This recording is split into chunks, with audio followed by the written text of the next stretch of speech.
Yeah.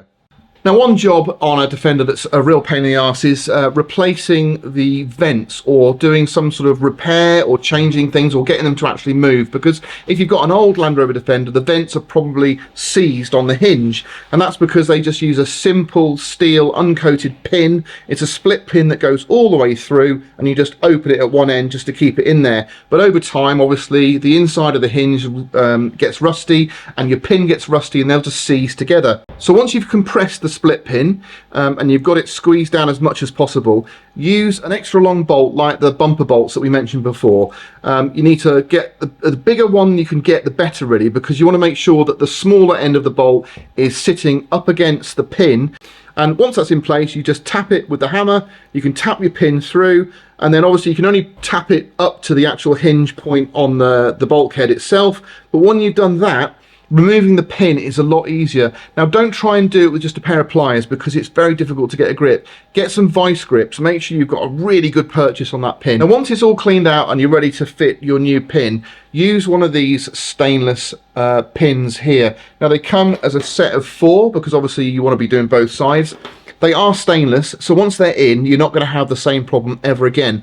So once you just remove the end of this, get your nut off one end, you slide it into position, get it in as much as you can, and then when it's through, just obviously bit of thread lock I'd recommend, so you haven't got to struggle with spanners.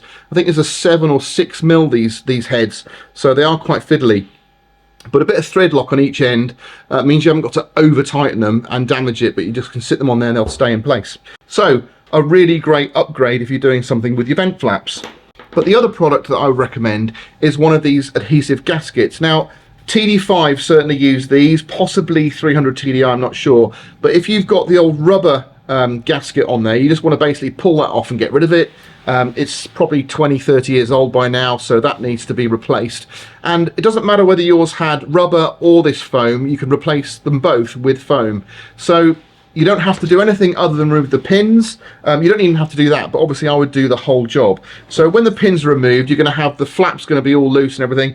Don't bother about removing it from that bar that comes through the bulkhead, because that's a really painful job to get everything back in again. So leave that alone. Don't take that apart if you can help it.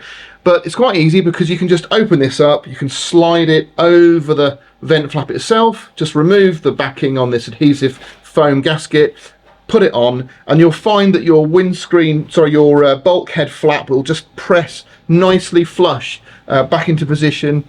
And it's up to you. If you use the vent flaps, they're going to work better with these pins in, and they're going to seal the weather out with this gasket. But if you're just going to leave them closed, at least you can be sure that it's actually closed and far more weather tight than it was when you just had the old gasket in there. So that is the next item that I definitely recommend. And certainly if you're doing the whole thing, you can buy this as a kit. I believe LR Parts do a kit which includes the 4 pins and 2 of the gaskets, so that's what you want to be going for.